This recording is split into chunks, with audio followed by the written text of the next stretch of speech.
Okay, right. So Martin, Samantha, I know you've been listening to me. My husband just pointed out to me. Hold on, I can hear an echo. Sorry, I can hear right, let me just see if I can turn my phone on. Just to confirm, you want. Right, can you hear me now, Martin and Samantha? Okay, brilliant. So yeah, it's transpired that for the last 12 minutes I've been talking. I wasn't actually live. I forgot to go live. We had 6 people waiting. Um, so sorry, Andrew, Martin and Samantha, I have to hear you do the whole thing again. So take 2. Right, can you hear me? Yeah? Okay, fantastic. Right, I'm gonna just, sorry, because I had a thing. Right, so Assalamu everyone. I'm Sadia Baba. I am basically live from Xperience Pakistan. For those of you who don't know me, I'm the founder of Xperience Pakistan, and the company was set up really is my attempt to not only change perceptions, change narrative of Pakistan, but really to make Pakistan accessible in an engaging and authentic manner in the way that I wanted to portray and showcase Pakistan. The whole purpose of today's live feed is really to give you a flavour of what the Mountain and City tour is all about. But that the emphasis of today's kind of live is really not about me talking about the day-by-day itinerary, because all of that information, if you scan the QR code on the screen, can be found on the digital brochure. Or, you can pick up the phone and give me a call. Really, you can see I've got Martin and Samantha on screen. If you want to say a quick hi, Martin and Samantha. Hi, good evening, everybody. Right. So really today I want to spend my time talking to them and asking about their time in Pakistan, because they just did this trip in September. In fact, we were just talking just before the live feed this time last year when I was doing live. Martin Samantha had joined one of the lives and were asking me questions, which is why they've kindly agreed to come and help me, because they said they found it incredibly useful. So without further ado, as I said, I'm going to quickly go through a whistle top tour of kind of what kind of holidays you can enjoy and why you should visit Pakistan. So when people say to me, what is there to see in Pakistan, I always say that in Pakistan you can enjoy 4 types of holidays. You've got what I call adventure holidays, but I use the word very loosely. Adventure for me is really anything up in the north of Pakistan. So if you want to see more natural beauty, like scenic stuff like that, you do not have to be a trucker. You do not have to be really fit. Trust me, I'm not fit, and neither is a lot of my family, but we still go up north to enjoy. You can enjoy it from the comfort of a car and jeep, do short walks. But, for the more experienced walkers and mountaineers, of course, Pakistan is known for its mountaineering and trekking. So that, those tours can range anything from 14 days to 21 to 27 days, depending on your budget and how long you have. Then we have the culture and history tour. That really is kind of for anyone who loves architecture, archaeology, history. It starts in Islamabad and goes all the way down to Karachi. And again, you can do that tour any day, anytime, from 14 days at a minimum. Although I always say, 14 days for me is a very rushed whistle top tour, or then you can go up to 20, 21 days, which is the ideal. Then we've got the hybrid tour, which is what we're really going to be talking about today. So it's what Martin and Samantha went on. So this is really designed for anyone who wants to visit Pakistan, but will probably only ever visit Pakistan once and may not go back again. And in that trip, they want to get a flavour of the scenic beauty in the north of Pakistan, but also kind of experience some of the city, the culture, and the urban aspects of it. So obviously, it's not as in-depth as the other two, but it gives you really good flavour and a holistic feel of Pakistan. And then finally, I've got my recreation tours. Now, that is something that many people don't know much about in Pakistan. And as I said, for me, Xperience Pakistan is a patriotic project. It's my way of giving back and helping the local economy in Pakistan. But it's also my way of really kind of showing people the holistic side of Pakistan. When I say you can enjoy really amazing golfing holidays in Pakistan, I'm often given weird expressions, like, wow, do people in Pakistan play golf? My response is always like, much like the US and the UK, which has an elite society which tend to play golf, Pakistan is no different. Pakistan does have an elite society and who do play golf a lot. My father would often be found on the golf course 5 out of 7 days of the week. And because of him, I've got to see some of the incredible golf courses on offer in Pakistan, all over Pakistan, from Karachi, Islamabad to the Raya golf course in Lahore.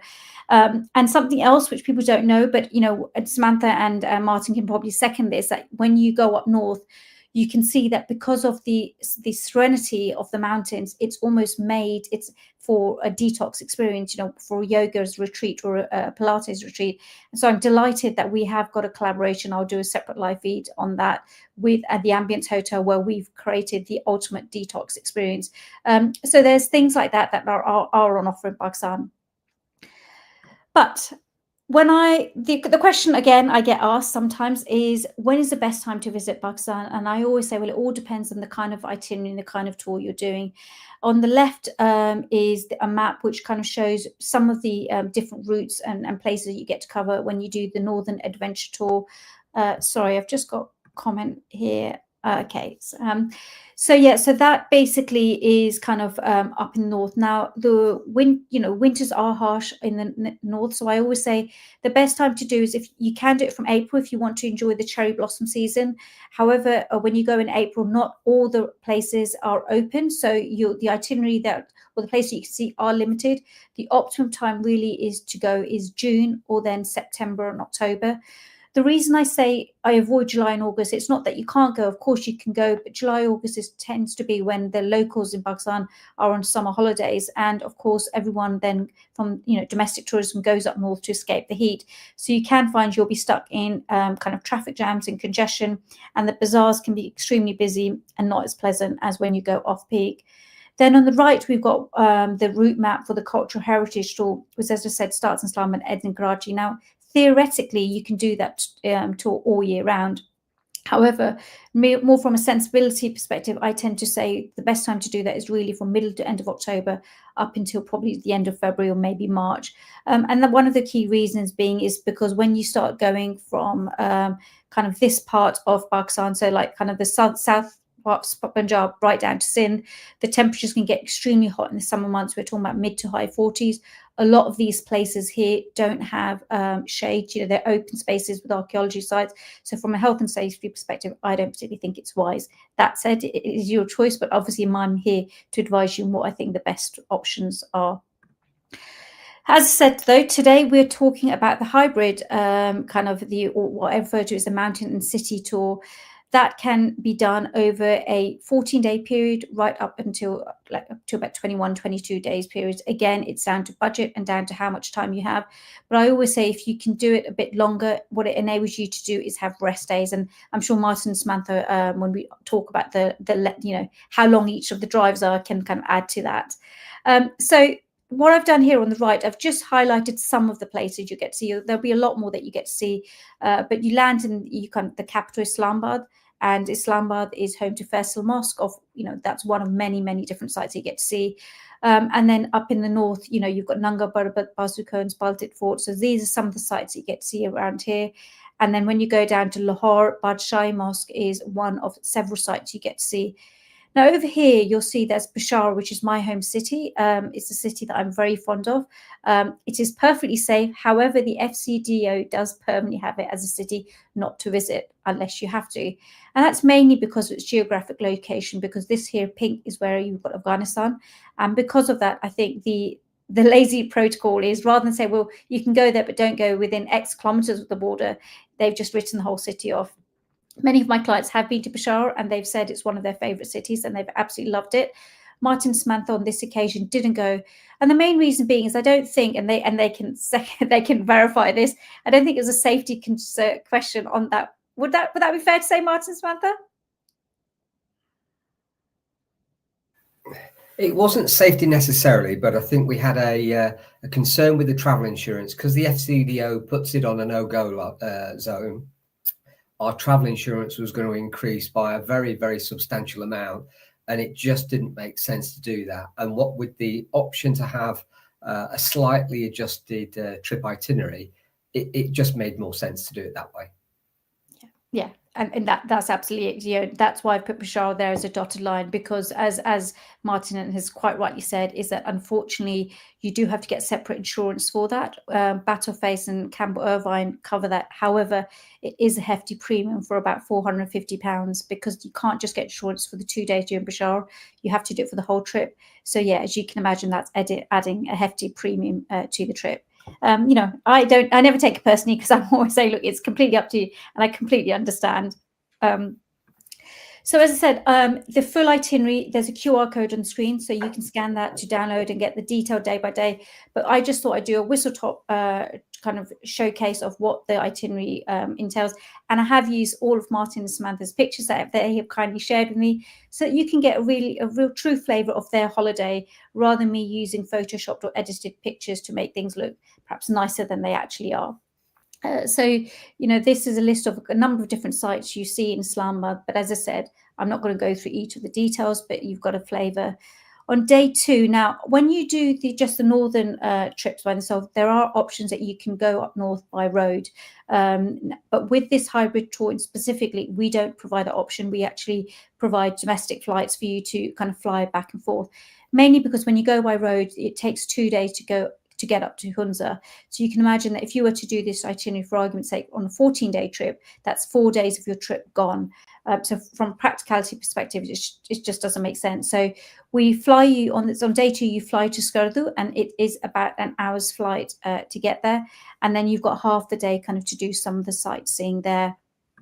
On day 3, you will be in Skardu again. And one of the reasons really why I'm not going to the detailed bullet points, and I think Martin, Samantha, you know, when we go into conversation, or in fact, you know, feel free to jump in now, Martin, Samantha, is one of the key things that we pride ourselves is that although we provide you with an itinerary, nothing is rigid, nothing is stuck. You know, ultimately, particularly in the case where if it's like in their case, it was a private tour, it was just the 2 of them, is ultimately we always say it's your holiday.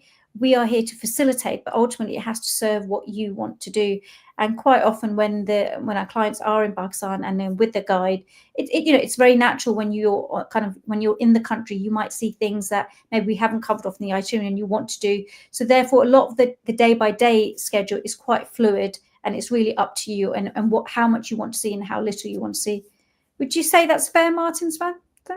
Definitely. Yeah, very much so. Yeah, and there were days where the itinerary was moved around because we wanted to spend longer at one place versus another.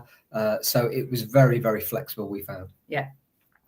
Okay, fantastic. I'm just going to see if I can change the screen a bit so that you're a bit bigger. Yeah, okay, right.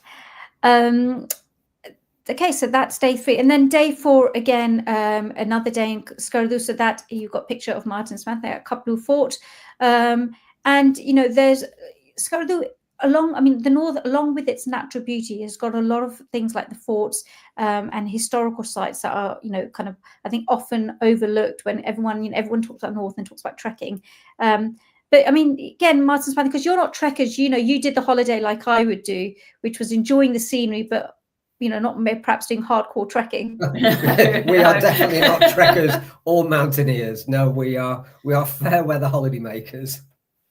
And did you find it was challenging up north? I think we would say there were a couple of parts which were perhaps more challenging than, you know, if you've got mobility issues, there were some parts of it where I think some people would struggle. But if you can walk, you know, 400 meters up a reasonably bumpy track, then you could do everything that we did on the holiday. Yeah. There was one place which was, I suffer with a bit of vertigo, but there was one place where it was slightly vertical to go up, and that was Capucha Fort. But beyond that, everywhere was easily accessible and doable. Yeah, I think the only thing I would also maybe just add to that is I found, and maybe because I'm not fit, but even the walk to Altit Fort, because of its gradient, I thought was probably because I wasn't expecting it, but I thought that was a bit a bit more steeper than I thought it would be. Yeah. Okay, day 5, we've got you leave Skardu and you start making your way to Gilgit, and then along the way there is, it's a beautiful drive, and you get to Nanga Parbat viewpoint, and there's lots of other kind of views and local cafes that you get to see en route. How did you find the roads and the drives between these places? The drives between were in some cases very long, and you needed those rest points every 2 to 3 hours just to sort of stretch your legs and have a drink and what have you. So they were sort of long days in the car. And I think, just as something I would have said later, I would definitely spring for the 4x4 option if we were doing the same trip again, just to have that additional level of comfort, because on the main motorways and the M2 and other road networks, that's, being in the car we were in, absolutely fine. Yeah. But once you go off the beaten track, the roads can get quite bumpy, and it's not uncomfortable, but you could be more comfortable. And I think, with a bit of extra space and a bit of extra spring in the car, that would have just made it a little bit easier. But the distances are quite long. Yeah, and I think, and I'm glad you said that, because sometimes, as much as I try and explain that, I think it's until you've experienced it, it's very hard to contextualize, just how long they are. Yeah.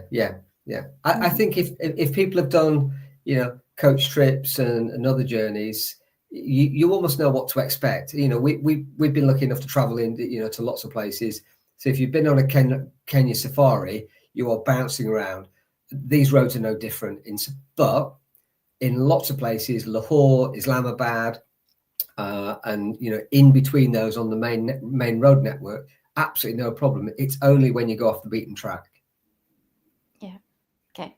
Fantastic. Day 7 really again is kind of you're in Hunza. Now Hunza, for me, there's kind of 3 valleys in the north. You've got Hunza, Skardu, and then you've got Chitral.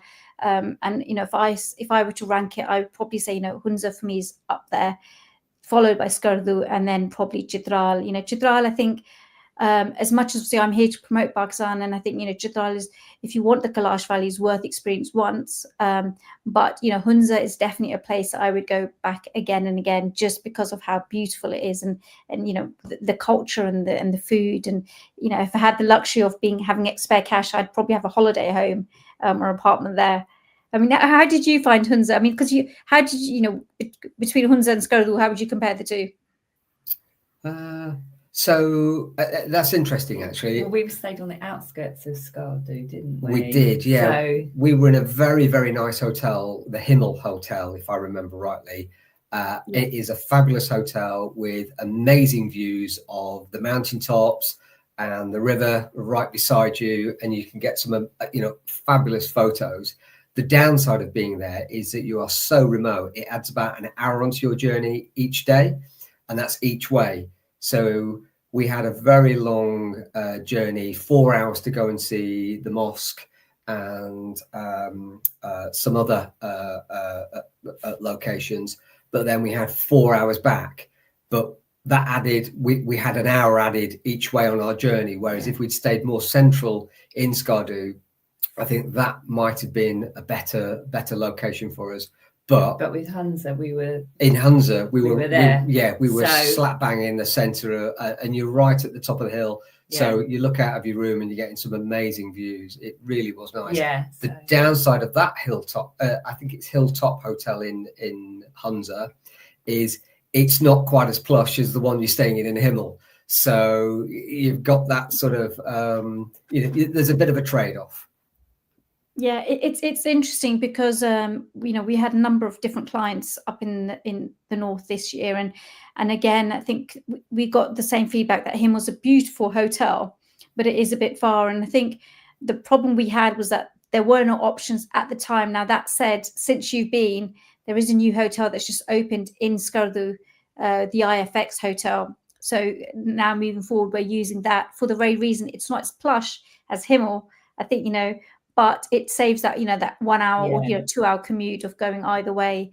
So it's, as you say, it's that trade-off. And I think one client said to me, she goes, Himma was lovely and I loved it. What Skardu would have been convenient. I did find Skardu was a bit of a dump compared to Hunza. So she goes, I didn't want to stay in Skardu town centre. So Skardu, we stopped in Skardu one evening just for a wander. And it was if you like people watching, Pakistan is a brilliant place for people watching. So we sat by the side of the road, just sort of, spent about 15-20 minutes there. There were football games going on. There was a game of polo practice taking place, and every other sort of sport you could sort of think of, all in the space of what would probably be about 2 football fields lengths kind of thing. And then as the sun was going down, the markets were starting, people were getting out and about and doing their daily life stuff. It was great. It really was fascinating. And that's one of the things we really enjoyed about being in the smaller towns, not necessarily in the bigger cities, but in the smaller towns. People were just going about their daily life. And it was fascinating to see. Some of it is really hydraulic farming, agriculture, and other parts of it are, super high tech in the cities. So it's a real mixture. Yeah, it really was. Yeah. I'm glad because I have to say, when I saw your pictures and I saw that polo picture, I was intrigued, thinking, because normally polo is associated with sport played in Chitral. And I was like thinking, where do they watch this Chitral? So I'm really glad you answered that question, because I'm like, okay, that's where you got the polo picture from. Yeah. It was great to see it. And everywhere we went, people were so friendly. The moment we stepped out of a car, people couldn't do enough for us. Can we do you a service? Can we offer you a drink? Can we offer you something to eat? Why are you visiting Pakistan? Are you here for work? Any questions that we had, they would explain what's going on, or if we were in a market and I was looking at spices, and then it was like, what's that? I've never seen that before, and they'd be explaining stuff. It was fantastic. And one of the things we sort of not hesitated about, but we did sort of we didn't know how we were going to get on with a language barrier, but for the most part there wasn't a language barrier at all. My Urdu, our Urdu is non-existent, and people's English was very, very good, for the most part, and we got along, superbly. We were asked on a couple of occasions, quite bizarrely, if we were Japanese tourists, and we've not come across that before anywhere else on our travels. So, but not once, twice we were asked if we were Japanese tourists. So yeah, quite what's. But I think Western, white Western travellers are few and far between. But it's a wonderful experience. Oh, fantastic! Right, I'm just going to go right. So, moving on quickly. So day 8 again. So day 8. So this is where we've got, as I said, this itinerary can be done anything from 14 days to about 21 days. I would always say 21 days is nice, because when you've got a bit more time, you can see here we've put down day at leisure. And what the day at leisure means, it doesn't mean that you're kind of stuck in a hotel and not doing anything, but it just means that you, rather than have it all itinerarized, you can just pot around. And as Martin Samantha have quite rightly said, the best thing about Pakistan is the people watching. And I don't think it's just about Pakistan. I think the best part of any holiday really is when you just go and immerse yourself in the bazaars and just sit and watch. And I feel that if you don't have these 3 days, there's part of the holiday really that you're missing out on. I think whilst it's great to see some of the sites, absolutely, but I know personally, as I said, this for me is an indulgent project. I try and create holidays that I would like to go on. And some of the best days that we had when we went to Beijing were the days when we went to a local tea house that the locals went to, and then jumped. In fact, I think we had some of the best noodles where we ended up going to this place, which was clearly where all the workers went. And it was the cheapest noodles ever, and probably very basic, but they were so delicious. And it was lovely talking to the workers and understand their culture. And I think having these 3 days, enabled you to do that. Definitely. Yeah. And so just tell us about that picture, Martin. So who's that lady you're with? So she was making wrist bracelets. Friendship bracelets. Yeah, friendship bracelets. and we were on our walk up to, is it Baltic Fort? Baltic Fort. And she was just sitting in one of the grounds, little sort of mat out in front of her, selling these things, pennies essentially. But she didn't speak any English. I didn't have any Urdu, but we got along famously. And it was just nice to, try and interact with this lady who was clearly, having a tough time in terms of, earning a living, but she was very happy to sort of sit, and we sat and smiled at one another for a few minutes. And then, I bought one of the friendship bracelets, and she was absolutely thrilled and delighted. And one of the things we tried to do was when we went to some of the nicer hotels, a lot of the nicer hotels, they give you toiletries in the bathroom. So we would take a few of those toiletries, and I left her with a couple of little small bottles of stuff, and she was absolutely thrilled to pieces. Things that we would, not needed on our travels, but to her, would be, really very appreciative. Yeah, and she was delighted. Yeah. Yeah, and I think that's what kind of is so important about tourism generally, to any country, is the massive difference it makes to the local economies and the local people. And that's one of the key things, and I hope we were able to do that successfully with yourselves, is we try and immerse you into the country, into the culture, and so you're not seeing the country from a distance where you're just, not that Pakistan's that kind of hot destination, it's not like your Sharm or Sheikh or something where you'll have a resort and you're just like tucked away from, generally when you're in Pakistan, you are quite full on in Pakistan. Yeah. But we do hope that, it's that we're not, even though you've got the guide and the driver, that they're not holding you back from, connecting with the locals and, and talking to them. No, not at all. We found on a couple of occasions, we went out with the driver and the guide. I think one of the final evenings, wasn't it, in Lahore? We went down we'd been to the Wagah border, seen the ceremony, and then we were on our way back, and we stopped off. We were going to get some food, and we had dinner in a restaurant. But then we stopped outside for a cup of chai. Yeah, and we got chatting to these guys who were all at university. And it was just nice to sit and chat with these people. They were very curious about us. We were very curious about them. I think we spent best part of an hour just sort of shooting the breeze and really enjoying each other's company. And then without the guide one evening, we went exploring on our own. And I have to say, we felt super safe wherever we went. There was not one moment in time where we were looking over our shoulder and felt there was any sort of hint of danger coming our way. And as I say, we've been to some other places where we'd have felt like that, but we didn't feel like that at all in Pakistan. And we went out and we had dinner at this outdoor barbecue place. I think we ate and we drank, and we spent the grand total of £5.24. And we came back stuffed to the gills. It was absolutely brilliant. Yeah. Was that £5.24 for both of you or each? No, total.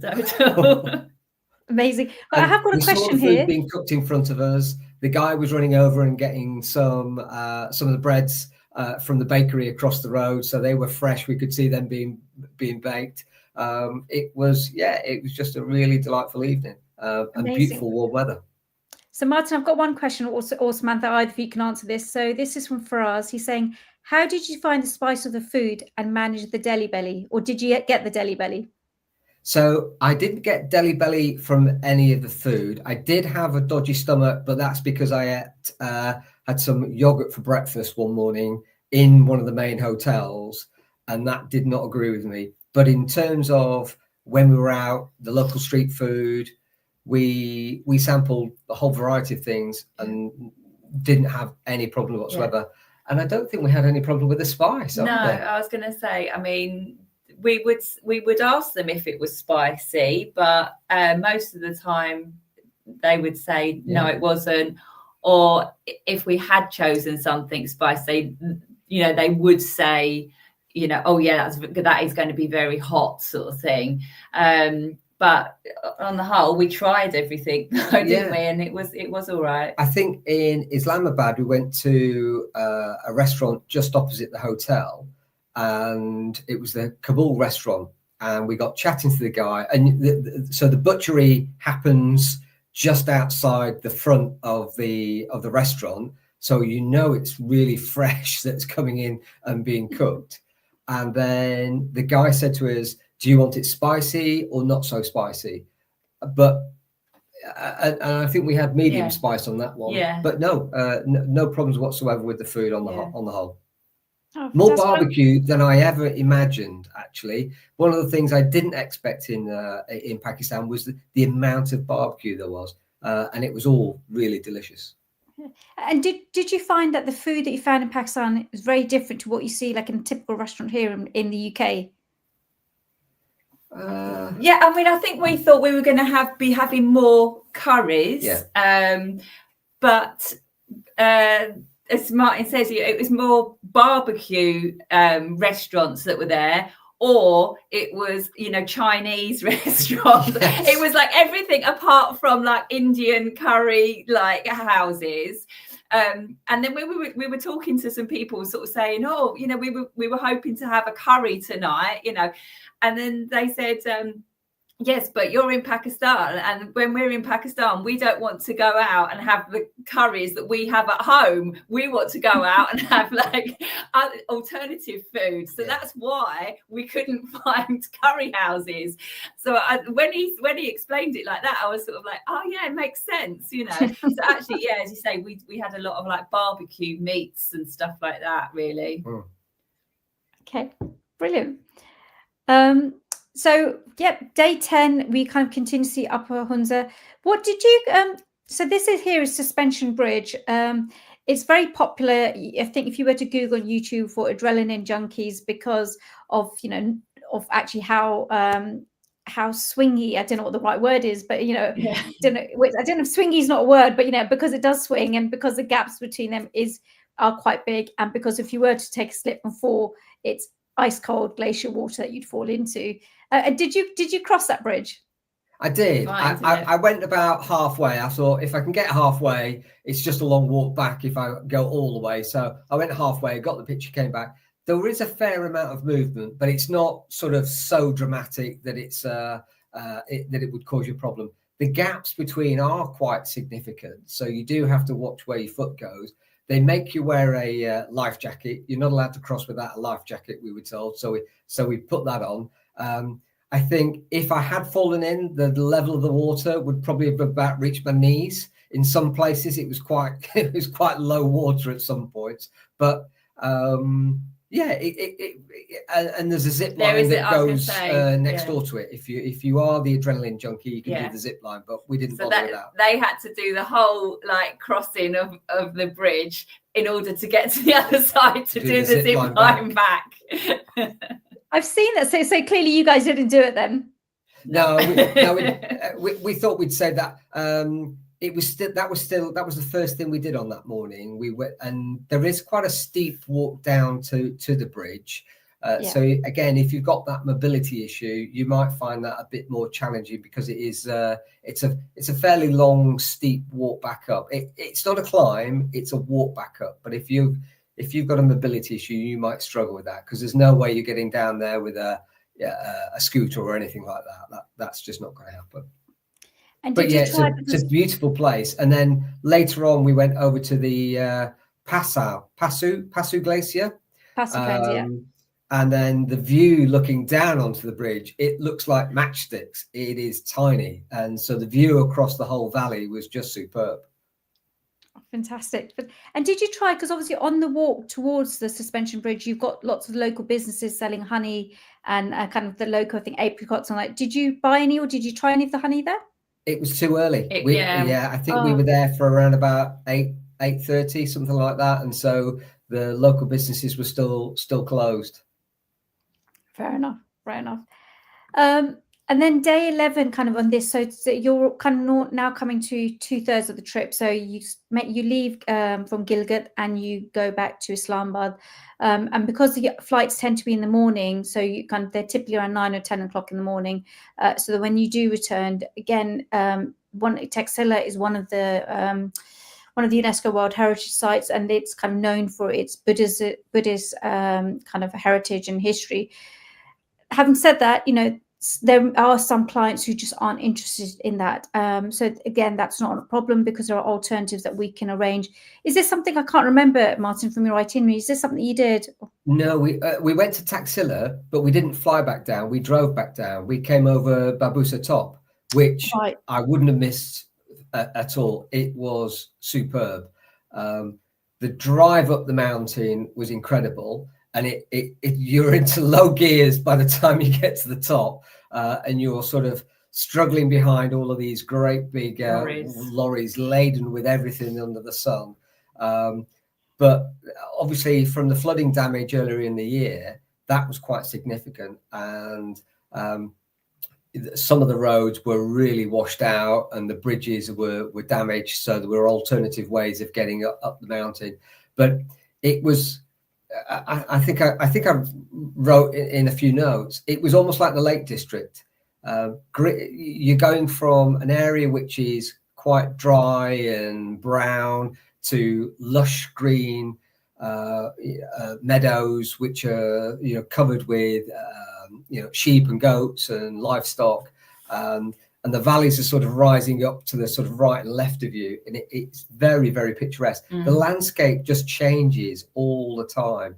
A bit later on, once you've got over Babusa Top, you then come down, and I think we were heading into more towards Atabad, which, as a side note, is where Osama bin Laden was caught, our guide told us. He was finally caught up with there. But coming down that side of the mountain, you could have been in Canada with the pine forests and the sort of weaving sort of switchback tracks. The landscape just changes and changes. It's a really beautiful place.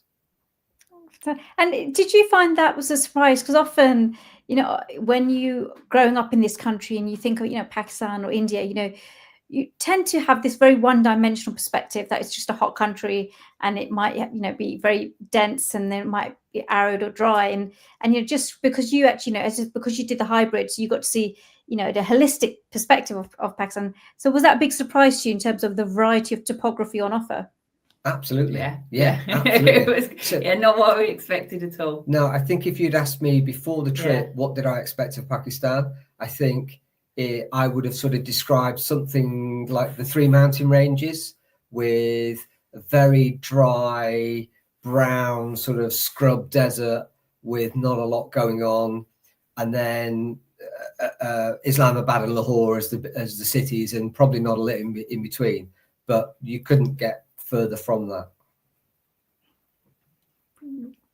Okay, so now this part of the trip is really kind of going on to Lahore. So this is so on day 12 we kind of drive from Islamabad to Lahore. Now it's not, as Martin Smith will know, it's not a direct drive because there's a couple of sites that we do en route. So there's the Qatar Raj Temple and there's the Kevra salt mines. Now, having said that, I know that at the moment there's a lot of road work that's happening on the way to the Kevra salt mines. The roads are really just not pleasant to go on. I can't remember. Did you go to this? Yes, you did actually. We did. Yeah, and the roads are as bad as you say. It was fantastic once we got there, but that was a journey. Oh yeah. It's a dust bowl of a journey, and you are going literally switchbacks up, and they are just dusty dirt roads, one track, single track, and you turn a corner and you can see a huge, great big sort of HGV coming towards you. And at the same time, there's three guys in flip-flops trying to repair the road with two shovels and a pickaxe. It's and a couple of goats going past you as well. It's people using the horn out in Pakistan are not using it for an alarm. They're using it to let you know, here we are and we're coming and it's my turn to go rather than your turn to go. And but the salt mine was definitely worth Oh yeah, the salt mine was fascinating. Journey, wasn't it? Yeah. That's going to be my next question, Samantha. Was it worth it? It was, yeah, it was fantastic. I really enjoyed that trip. Yeah, I would say that was one of my best trips that we did. And I wasn't really sort of like that enthralled that we were going to be going down this salt mine. But then once we actually got there, it was fantastic. Again, not what I expected, and I absolutely loved it. Yeah, we learned quite a bit while we were there, actually, and that was one of the benefits.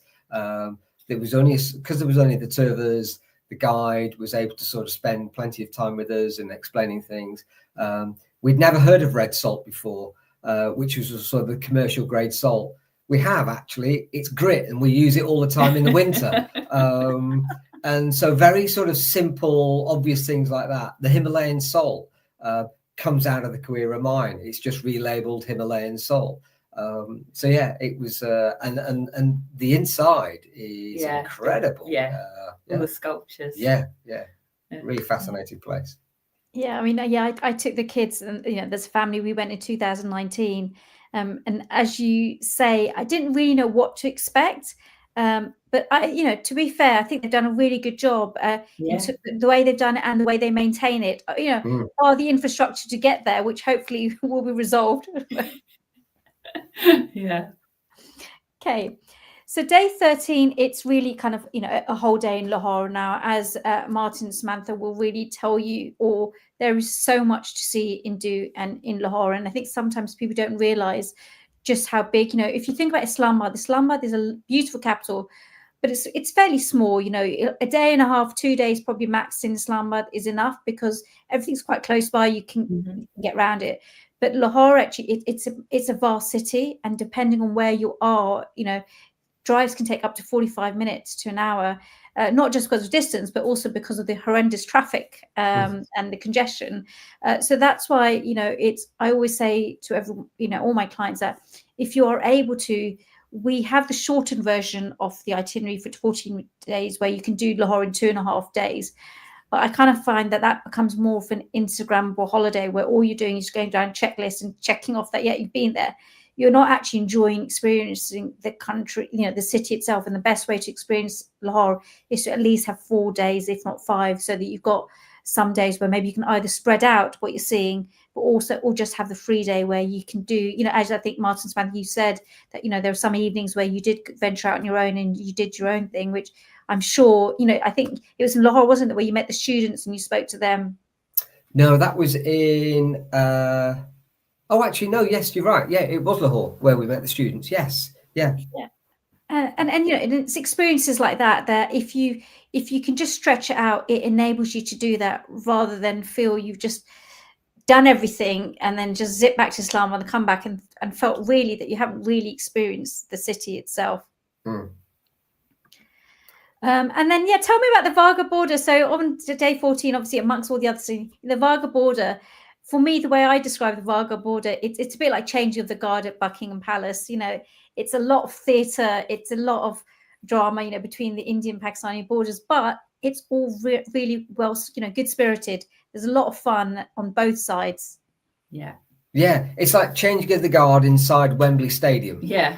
The music is, before you even get anywhere close to the stadium, the music is blaring out. Everybody's waving national flags. And then you go into party atmosphere. Oh, yeah, huge. Like from on both sides, Lots of big videos with the, military propaganda, our military is better than your military kind of thing. Oh, that's new. That wasn't there in 2019 then. Yeah. Unfortunately, obviously, the gate's closed at the moment. So that was the downside of the recent troubles. But you can see the guys that we're standing with, they're all, 6-7 foot tall giants. And that's obviously, again, as part of the sort of the military intimidation. But the spectacle itself was, it just really was. Really, I think for me, that was one of my highlights. Just the whole sort of pomp and ceremony of it was really quite incredible. And we actually got asked to leave by the end of it. We overstayed our welcome by the sounds of things. I think the soldiers wanted to get home for dinner and whatnot, but I think we became the after party. We were accosted by a bunch of school children. At one point, I had a gentleman give me his baby because he wanted a picture taken with me and the baby. In the end, a soldier came over to Sam and said, "It's now time to leave." So it was. I wasn't allowed to have any more photos with me, so everybody wanted a selfie with us, and it was. You feel like a bit of a celebrity because everywhere you go, everybody wants to take a picture with you and just have a chat and shake your hand. I think we're in Faisal Mosque, and one older gentleman came over to me, told me all about his career, who he'd worked for, and that the chap who was his boss now lived in London. Is there any chance I could go and find him for him? And so, pass on his details. I was, well, it's not sure that's going to be quite possible, but you never know. I had somebody who was talking to me, again, it was in the mosque, was talking to me, and then got their phone out, and I thought that they were going to be asking, like, "Yo, can we have a photo?" And then proceeded to phone up her mother and got her on FaceTime for me to then have a chat to her mother so that I could speak, so that her mum wasn't missing out on speaking to the white Western lady. Oh, bless. And could her mum speak English then? Very little. So it was a bit of a stilted conversation. There was lots of waving and smiling going on, but she was happy enough, so it was brilliant. It was fine. Oh, bless. And then day 15 again, it's a day in Lahore where it's half a day at leisure, and then you can do things like a rickshaw tour of the walled city. They also do have a night show that takes place in Lahore Fort. However, that only takes place on Saturday and Sunday, so that would all depend on when you whether your trip or your time in Lahore coincides with the weekend to do that. But there's lots of, I think, did you I can't remember, did you have dinner at the Haveli restaurant one evening on Food Street? No, we didn't. No. Right. So there's also kind of the Food Street, which is by Badshai Mosque. Did you walk down that Food Street though? I think we did. I think that's where we met the students. Right. Okay. Yeah. So the story behind the Food Street is that used to be the red light district area, which they've now converted into restaurants and Food Street. Basically, I always find that fascinating because, as you know, its proximity is right opposite the mosque. Mm-hmm. So you always are thinking, "Wow, what a location for that to be right opposite a mosque."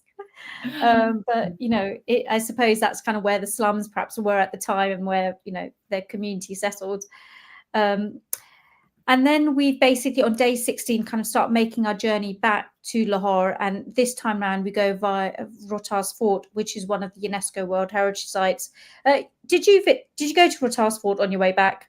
I don't think we did. I think we came straight back from Lahore to Islamabad to catch our evening flight. So, okay. I think we were just straight back on the road. Yeah. Okay. So obviously this is all down to subject to of when your flight is, and hence why this is day 16. So and then day 17 is your return. So it depends on how you spread out. Although I know obviously you were there for 16 days. I think our total time was 18 days, but we went out a couple of days early just to sort of get over any jet lag, just have a day to ourselves, just to acclimatise. So I think 18 days in total. Actually, on our last day in Lahore, we were due to go to the museum, but unfortunately it was closed because it was it was Friday. Friday. I think it was closed for prayers. Yeah. Okay. So we missed out on that slightly. The Jahangir's tomb is a beautiful, beautiful place. It's so tranquil. And we were very, very lucky that our guide managed to negotiate a trip up one of the turrets, or is it? I'm not sure if it's a minaret or just a turret. But the viewpoint from up there was, we felt very special that we'd been able to go up there, and I felt quite lucky because my vertigo just about held on long enough for me to enjoy the view. Oh, fantastic. So I have got, I mean, we've obviously, that's kind of a whistle top tour, and I'm glad that we've actually been addressing many of the questions as we've been speaking, but I'm going to go through specific list of questions that I've got.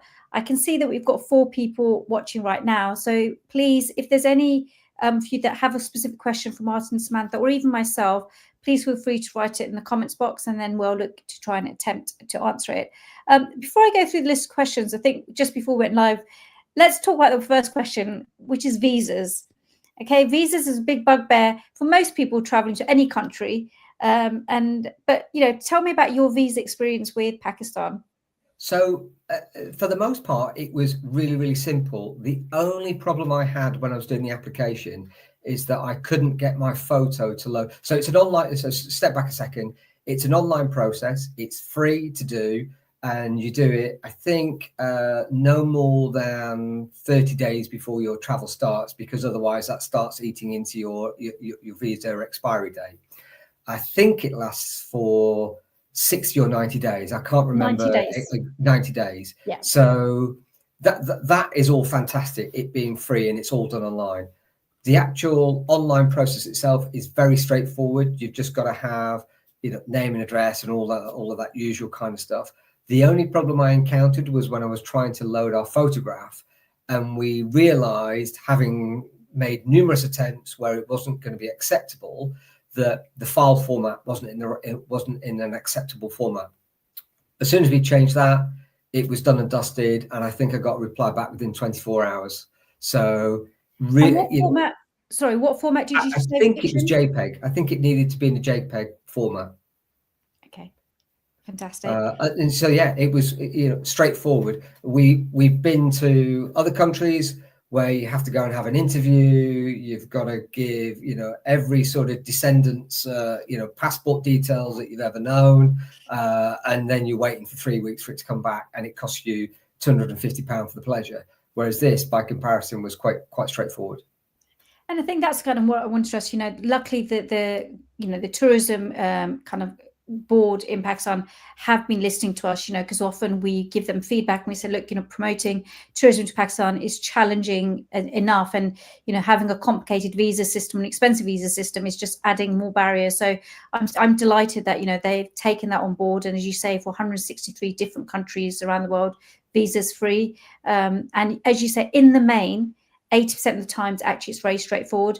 There are obviously sometimes IT problems or technical problems, for anyone who's going on a holiday with us. We always say, if you're not tech savvy, we're more than happy to help you and do the visas. The only watch out I would say is that I know, because someone approached me and said that she had paid someone to do the visa and she was having issues, and if I could help her out. My first question to her is, what were you paying for? The visa's free. So to be clear, some companies might charge a nominal £40-50, and that may be just for their service time, which is fine. But when you're paying, or when you see if you don't have to go with us, or you're going with someone else, just seek clarity that what is it you're paying for. If they're saying, oh, you're paying for the visa, then it's an absolute con, because, as I said, the visa is free. But if they're saying, no, you're paying because of our time to help you do that, then that's fair enough. And the Pakistan visa is all done via the app, so which makes it even easier. So you just download the app from the App Store, and away you go. Amazing. Thank you so much, Martin. Right, the other question I've got. Okay, so let's go back to the beginning. How did Pakistan even come up on your radar? We were at the Destinations show, and we came across you. So I would say it's your fault. And I was like, oh, Pakistan. Like, I don't know anyone who's been there. So that was straight away was a bit of a draw for me. We've previously been to India, and I really loved it. So I was like, oh, Pakistan will probably be similar to India. So that was another draw. And then we got chatting to you. We watched your video that you had on your stand. And from there, I was just like, I didn't know it had that much to offer. So it really piqued my interest. And as I say, from then, we then listened to your webinar that you held just after that. Those people had just come back and had all good things to say. And so, yeah, after coming off of that webinar, I said to Martin, let's look into booking this. I think we should go. And then that was it. I think, yeah. So from the end of January, when we were at the travel show, to seeing your webinar, which was probably February or March February, time, yeah. I think we booked in May and we travelled out at the beginning of September. And that sort of just naturally brings me to the next question, because whenever I'm at these travel, in fact, I was at luxury travel fair only about 2-3 weeks ago, and again, do my usual pitch. Have you considered going to Pakistan and seeing everyone to watch? And I got the usual, well, no, we haven't been to Pakistan, but we've been to India. And I always say, make a joke that if I get £1 for every person who says that, God, I can quit this job because I'd be really rich. But the question I always say, look, India absolutely, is amazing and beautiful in its own right. But it's not the same. Pakistan, is still worth visiting. So, and I would say that I prefer Pakistan. Definitely. Okay. Just a disclaimer, I didn't ask Samantha to say that. No, I mean, as I say, India is beautiful and it's lovely, and if you have a chance to go, I would definitely say go. But if it was a choice between India and Pakistan, I would be urging people to go to Pakistan, and I would say go there now while you see it, while it's unspoiled and you're seeing it naturally. I think that's the key, actually. I think it's not got that mass market tourism that's hit lots of other destinations. And so when you go to the towns and the villages and even the cities, you're seeing it in its natural daily going about life state. It's not a Disneyland version of a holiday destination. You're just seeing it where people are going about their daily lives and getting on with things, and they come up to you and say, "Oh, what are you doing here? Why?" Yeah. Not in a sort of "What are you doing here?" They're doing it in a "I'm really curious. I'm really interested as to why you've chosen to come to Pakistan." I mean, the safety element as well. I said I would feel comfortable traveling on my own there as well. And there's not many places in the world that I'd want to go and travel on my own. But it was a beautiful, beautiful place. Do you know what? You just put a massive smile on my face just by saying that, because I often get questions asked by women in particular saying, is Pakistan safe and would we? And I always say, it's Pakistan, like any country, it's about sensible of how you go about it and where you go. But I said, in the main, most people are very respectful towards women. Yes. There isn't this perception that, because obviously, I suppose Islamically, there is that thing where we look at other women, or men look at them as sisters, and particularly foreigners, where they wouldn't have that. And trying to relay that for me is hard, because they're always say, well, you'll be biased, and you would say that. So it's really refreshing, really music to my ears for you to say that yourself. I think one of the things we found as well is that some of the places we visited were super conservative. There weren't any women out and about on the street, but that was in, I think, only one place we sort of drove through and stopped at. And we were sort of chatting to a couple of young boys just about, we were trying to chat to them about where they lived and what their names were and so on and so forth. But to look around, there were absolutely no women about whatsoever. We went to lots of towns and villages where people were wearing the Islamic dress with face coverings.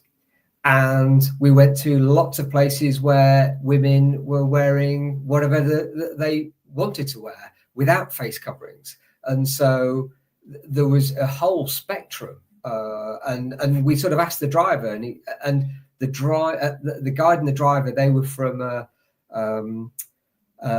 north of Gilgit, and he was explaining that they were from a very cosmopolitan area, and there was no need for them, and they were more, to use his words, in a more enlightened viewpoint. So it was.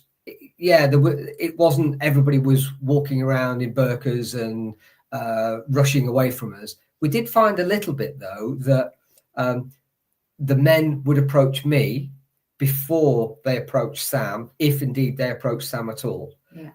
And I think that's just a sort of inbuilt natural cultural sort of respectfulness. It was respect, yeah. That they would come to me, shake my hand, and then almost ask if they could, Like speak to Sam and and shake her hand as well.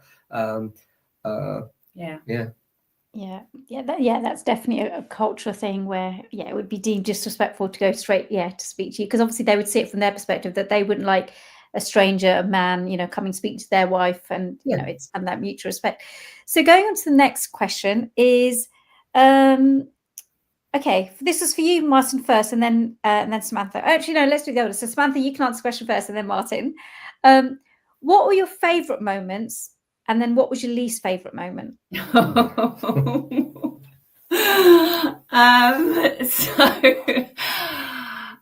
I would say my favourite. It was just like meeting everybody. I think there was, for me, I wanted to go and see the more cultural side of things, whereas Martin was the scenery and the mountains. That's why this tour was just ticked boxes for both of us, and it was a good mix. So if you're interested in architecture and cultural, there was so much to see there, and it's all beautiful. And worst thing I would say is probably maybe the traveling, bumpy roads. As I say, some of the hotels, the difference in standard, but I wouldn't say I had a negative experience at all, to be honest. Whenever I talk about on my Pakistan trip, straight away I've just got such a smile on my face, because it's just such a good memories. It was such a good holiday, and I just thoroughly enjoyed it. So I don't think I had a bad experience at all, really. We'll tell you about one hairy moment that we encountered shortly, but for me, and I think I've already said this, the Wagga border was a big highlight for me. I really being ex-military as well, that kind of show and the pomp and ceremony, as I said before, that was really great to see that another nation doing their thing from a military standpoint. So that was really cool. As Sam said, the mix of the mountains and the cities and the sort of cultural tour was right up both of our streets. And Ragaposhi Mountain was just stunning. You could see this whole vista and then this mountain just disappearing up, snow-capped. And it felt like you could literally just walk to it and then start heading up. And it was about 7 kilometers away. It was this huge sort of thing just disappearing up into the sky. And then, as Sam said, the interacting with people from Faisal Mosque to the restaurants to the people at the side of the road when we stopped for a coffee and a leg stretch, to everything we got involved in, just meeting and trying to sort of share a moment or two with people that were local to the area and not local to the area, because lots of people were on holiday from Karachi and Lahore and other places, and they wanted to tell us about those areas that we should go and visit. That's the best food. You should visit here instead. Make sure you come back and do that. And everybody wants to try their English and sort of say a few words, from the very young school children to the very, very old retirees kind of thing. My least favorite was probably the distance. We covered over 3,000 kilometers in just over 2 weeks, which is quite a lot of time in the driving in the car. But we knew we were going to do that, so we were sort of prepared for it. But you've just got to prepare yourself for those long drives, because you need those long drives in order to get to the next thing. So I can't really say it's a negative, because we knew it was going to happen. But if I could have teleported to one place to the next, that would have been that would have been great. But yeah, not to be. Yeah, and I think, as you say, that's always the biggest challenge for me, that I know that those drives are long. But I always say, well, it's almost like we haven't made the country where the landmarks are. It's almost that really is beyond our control. There's just no getting around it. And I think, especially with the northern bits, when you're going up mountains, where that's where, Pakistan at the end is still a developing country. It's not developed. So we don't have the luxury of the service stations or the service stops where, like you have here on the M40, where you can do a nice pit stop and all that, So sometimes you can do short bits like you probably did, stretch your legs and go have the local trout and everything. But really, there's no choice but to do the 9-hour drive, because that's the only place where we get a decent hotel to be able to Exactly. Yeah. bed with. Right, I'm conscious that we're coming up to kind of over an hour, so I'm going to ask 2 more questions, and then I've got a surprise for you, which I hope I don't disappoint you. So the first question I want to ask you is, what tips would you give to others considering Pakistan? Okay, so if you are going to Pakistan, I would, and you're doing a similar trip to the one we did, it would be take some small pair of binoculars. That I felt that would have been really useful to sort of have those available, because I like the scenery and the wildlife and looking for things. Didn't see an ibex in the wild, but I was looking, and I think if I'd had a pair of binoculars, I might have been slightly more successful. But just to see the birds and the wildlife, and so pair of binoculars. I think because the drivers have been there and seen these places, and they are trying their best to get you from one place to the next as quickly as possible, it can feel like you're driving in a bit of a sports car. And so with the switchbacks, it can feel a little bit uncomfortable in the back, particularly when you've got a 300-foot drop on your left-hand side and the roads are a little bit are not so great. So my advice would be, or our advice would be, tell the driver how you want to be driven, and just be very firm about it, politely but firm. Say, I don't want to go any faster than 50 kilometers an hour, along these types of roads, and they will absolutely respect it and slow right down, and you can just enjoy the trip. Whereas if you don't say anything, you can get to the end of the trip and then make your comments and feedback, and you can't do anything about it then. And we said this to our guide and driver at the time, and they both said, thank you so much for telling us. It has been mentioned in the past, but we just want to get you to the next place as quickly as possible. And we said, we're not bothered if it takes an extra hour, because we can enjoy the journey. And that's part of our experience. You've seen it all 100 times before. So we want to enjoy the journey, not enjoy point A and point B. We want to enjoy everything in between it as well. So that would be a really hot tip. Some of the hotels do not have sink plugs. So take a travel sink plug, because otherwise, if you're like me trying to have a shave, it doesn't work. It doesn't work quite so well. So take a sink plug. Do the 4x4 on the car. Do the upgrade on that. I think we mentioned that already. A very basic tip: swap sides each day. If you're on the left-hand side one day, swap over to the right-hand side on the other day, because you'll get a very different viewpoint, I think, which is what we tried to do. And I think we got the most out of it. And just go for it. Get amongst it. It's such a great experience. Don't be shy. Really, you won't regret it. Yeah. Push yourself out of your comfort zone if you have to, but just get amongst it. It's interesting when you just said swap sides. I thought you were going to say, more practical, is that it will prevent you from getting a neck ache, where if you're just sitting on one thing. Actually, no, that's true. That works as well, because you're looking out of the window all the time on the right hand side. So if you swap over either in the morning or the afternoon or each day, it prevents that. Fantastic. Brilliant. Okay, I think you have answered this question, but I'm going to ask you okay, would you recommend it, and would you go back? Wholeheartedly. Yes. Yeah, wholeheartedly. It was superb. We'd definitely go back. There's so much more to see.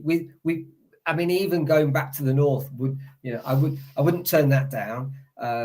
But I think now we feel as though we've been to the north, it would be only right and fair and proper to try down south, Karachi, and those areas as well, because we have an impression that it would be quite different to northern Pakistan. And so we need to test that theory.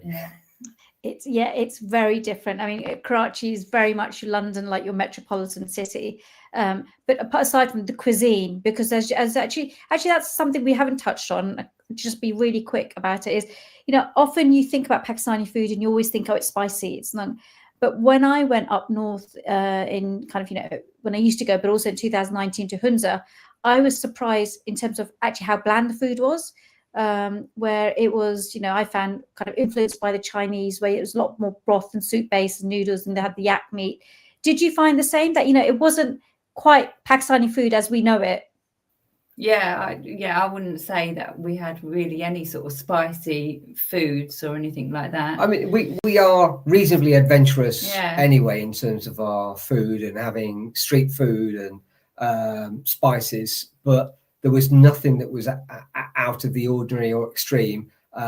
You know, I like chili and spice food, and there was nothing that was too hot for me. And in fact, I would say Sam's probably medium to low spice, and there was nothing that was too spicy for her. It was more having to go past all the sort of confectionery and bakers and seeing all the sweets, and then we used to go in and we'd be like, we'll have one of those, just to try, because there's this whole array of colour and cakes and sweets, and they all look delicious. So we'd be trying those, but they weren't spicy.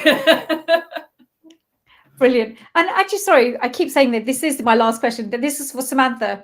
Samantha, one of the things I love about Pakistan is the shopping. Did you do much shopping, and how did you find the shopping?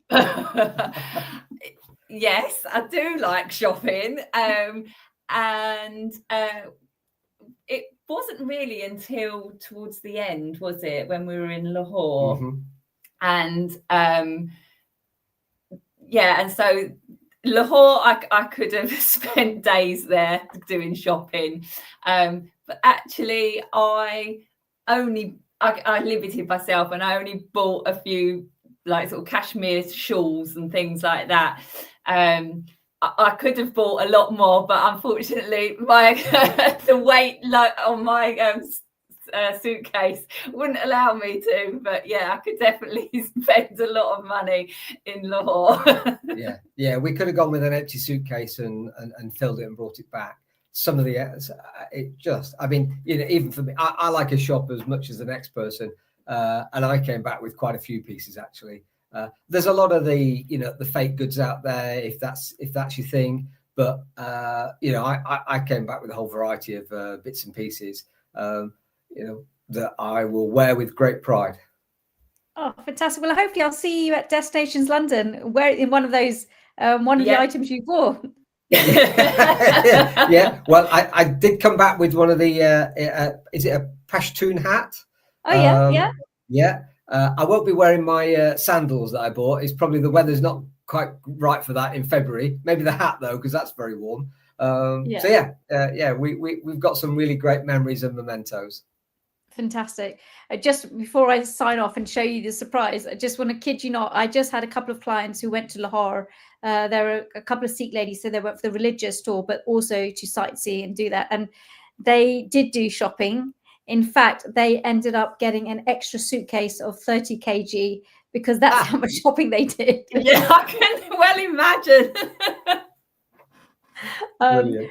Right. Well, listen, firstly, I just want to thank you so much for taking the time out, you know, to share your experience, share your feedback. I mean, before I show the montage of Samantha Martin's holiday in Pakistan, but I know we've only got 2 people left watching. If there's any last minute questions or anything you've got for Martin, Samantha, please ask now, or you can think about it. I'm going to show the video, and before we sign off and say goodbyes, we'll give you that one last chance. So this is a little compilation I put together for yourselves based on the pictures you shared. I've been having all sorts of editing nightmares on this all day, so I'm really hoping it's going to work. So let me put this on, and I hope I've done it justice. It's a small momentum for you to take away about your trip in Pakistan.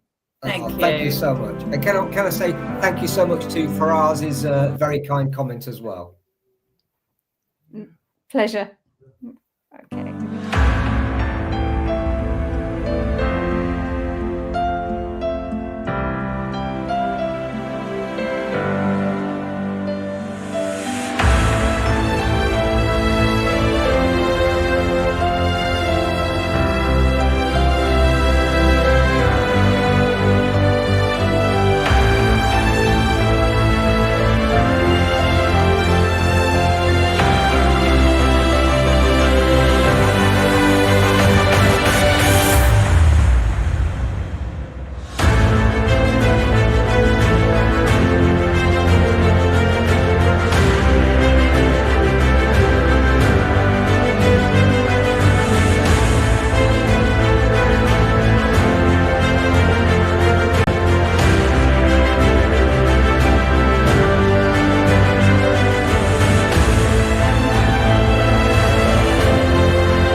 Okay, so I hope you enjoyed that and brought back some fond memories for your holiday. Yeah, that was lovely. Thank you. Yeah, well done.